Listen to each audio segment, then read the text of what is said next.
Welcome back sa Buhok Gaming Channel. So guys, yung content natin today, syempre, alam niyo naman yung mga latest play to earn natin nasa Ton Network. So ibig sabihin, pag nasa Ton Network, Telegram application yung ginagamit natin. Syempre, usapang cryptocurrency to. Pag may cryptocurrency kayo, unang-una dapat meron tayong wallet. So since nasa Ton Network yung lalaroin natin, dapat meron tayong wallet sa Ton Network or sa mismong Telegram application. So ngayon, tuturuan ko kayo ng step-by-step guide kung paano kayo mag-set up ng wallet nyo sa Ton Network or sa Telegram. So ibig sabihin, makakapaglaro na kayo ng play to earn. Yung mga kinita nyo sa airdrop, pwede nyo nang i-direct sa Ton wallet nyo. So siguro bago tayo magsimula, update lang muna tayo sa cryptocurrency. Right now, nasa bull market pa rin tayo. So ibig sabihin, yung Bitcoin, nasa 4 million pesos each pa rin. So, ibig sabihin, kung may isang Bitcoin ka right now, yes, meron ka ng 4 million pesos. May house and lot ka na, meron ka pang sariling bahay. Isang Bitcoin lang yung katapat. Okay, so, right now, open ko muna tong Telegram ko. So, other account ko to, no? So, sa Telegram natin, ang ginagamit ko is PC. So, Buhok Gaming, paano ba ako magsiset-up ng wallet dyan? So, for example muna, nasa cellphone kayo or mobile device yung ginagamit nyo. Sa mobile device nyo kasi guys, yung wallet makikita nyo lang kagad dito sa settings, no? Sa settings nyo, makikita nyo kagad yung wallet. Pag PC kasi, hindi siya lumalabas, pero okay lang yan. So, pag cellphone gamit nyo, punta lang kayo ng settings, makikita nyo na yung wallet, okay? Pag PC naman, sa akin kasi lumalabas na rito, pero sa inyo, pag wala, click nyo lang dito sa search button yung wallet, no? So makikita niyo tong wallet na to, tong may verify na yan na nasa unang-una, nasa taas, no? Yan yung mismong legit. So click niyo yung wallet na yan.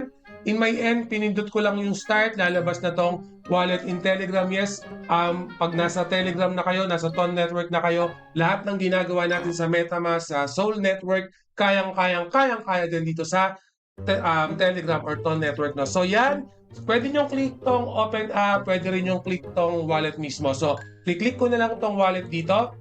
Yan. So, mismong, ito, similar thing na rin to sa cellphone. For example, hindi nyo nakita sa setting, pwede nyo rin search yung wallet na lang. So, fresh account yung ginagamit ko. So, click nyo lang tong let's go.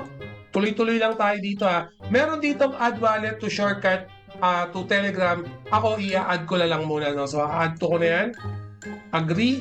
And then click OK.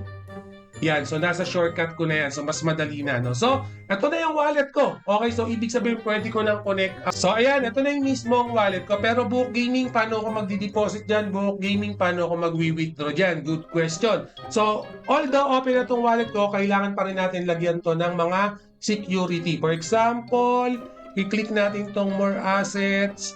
Ito yung mga current price, no? So walang ton to. So click lang natin tong ton coin. For example, gusto ko mag-receive. For example lang, click natin tong receive. Yan. So pag click nyo yung receive, kailangan nyo munang i-verify itong account nyo. Napaka-basic lang naman mag-verify. So click nyo lang tong continue. Makikita nyo rito, meron lang tayong sasagutan. Siyempre, kailangan 18 years old up ka. Click nyo lang tong check. I-confirm nyo lang na na-meet natin to. And then confirm and continue. And then from here on, kailangan legit na cellphone number yung ginagamit nyo sa Telegram nyo. So, kailangan itong number na to, protektahan nyo. Lalo na, for example, madami ng laman tong wallet nyo. Similar lang naman sa GCash, di ba? Pag nawala nyo yung number nyo sa GCash, mamumroblema din kayo. Although, pwede namang i-recover. So, dapat, yung ginagamit nyo kay Telegram din, legit na contact number nyo. Kasi, i-verify yan. No? So, what is your phone number? Okay, click lang muna natin tong continue. Do you want to share your phone number with this bot? Sa akin guys, i-share ko na. Okay lang naman yan. I-click lang natin yung share kasi for verification lang. And from here on guys, dapat dito valid name nyo. Okay? Pangalan nyo, apelido nyo. Okay, so i-fill up ko lang muna. Yan. Ganun kadali mag-set up ng wallet dito sa Telegram. So make sure lang guys na tunay na information yung lalagay nyo. Huwag kayo, for example, yung real name nyo, ibahin nyo. Kasi minsan pag nagkakaproblema, for example, nagkaproblema rito, milyon-milyon na yung nakalagay sa wallet nyo. Okay, and then nagkaproblema kayo, kailangan i-verify kung sino kayo. Pag hiningian kayo ng ID, kasi for example, nilagyan nyo, Adrian Pogi ang nilagay nyo, patay na. Kasi wala kayong ID na Adrian Pogi. Similar sa verification process, kailangan ng 2 valid ID ang kahit international yan guys.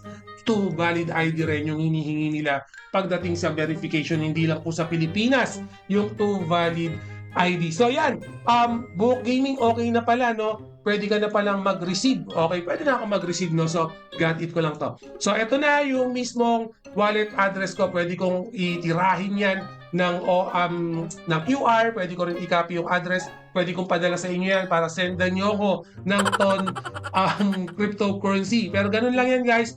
Once na na-verify nyo na nga pala, for example, verify na tong Toncoin ko, itong wallet na yan. So, click natin itong si Telegram. For example, maglalaro kayo ng games, no? For example, yung mga Goblin Mine. Okay, gusto mo nang i-connect yung wallet mo kasi madami ka nang na-farm na Ton cryptocurrency kay Goblin Mine. So, yun yung gagawin mo. I-connect mo na mismong wallet na to. Okay, so integrated na yan. So, yung mismong game na nilalaro mo, nasa Telegram. Yung mismong wallet na gagamitin mo, syempre, dapat nasa Telegram din.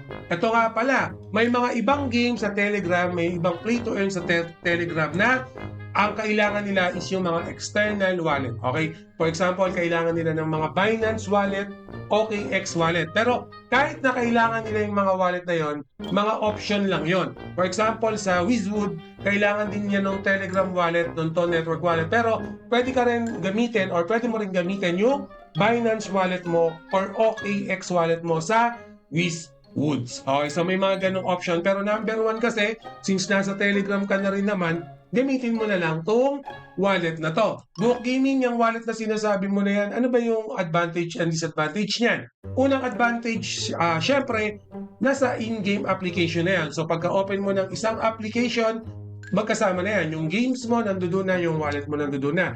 Ano ang disadvantage nito? Sa right now, nakikita ko, since mobile device kasi yung ginagamit natin pag login dito, yun nga, unang-unang disadvantage siguro, pag nawala mo yung number mo, mamumroblema ka. Okay? For example, Globe user ka. Pag nawala mo yung number mo na yun, for example, naka-prepaid ka lang, kailangan mo talagang ipa-retrieve yung number mo para ma-withdraw mo tong mga asset mo. Okay, syempre nandoon yung credential mo. Pag nawala yung credential mo, paano ka makakapag-login sa Telegram mo?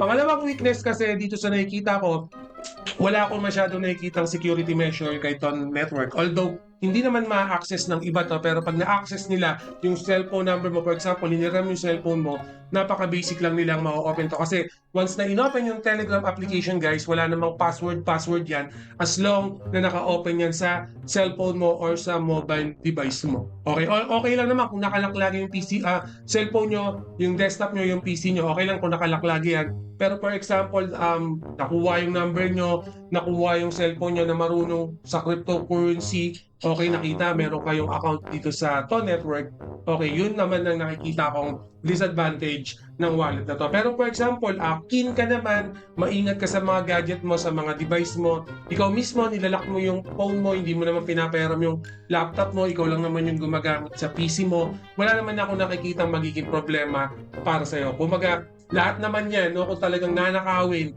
yung asset mo, gusto kang tirahin sa asset mo, okay, talagang mapapasok at mapapasok yan. So, dapat ikaw mismo, iingatan mo yan. For example, tayo dito sa Buhok Gaming, nakikita natin, wala pa tong laman, pero yung isang account natin, yung Buhok Gaming, marami-rami ng token yon, marami-rami ang cryptocurrency na meron doon. So, yun lang, dapat ingatan nyo palagi yung asset nyo. So, pag-connect ng wallet, napaka-basic lang, napakadali lang. Okay? So, mag-update pa tayo dito sa Ton Network kasi ito na yung meta. Okay, kumbaga dito na lahat pumapasok yung mga play to earn at airdrop. So, make sure na nakasubscribe kayo dito sa channel natin para pag may mga latest tayo, updated kagad kayo. And, always remember, Buhok Gaming loves you all. See you again in my next video. Salamat! Mwah!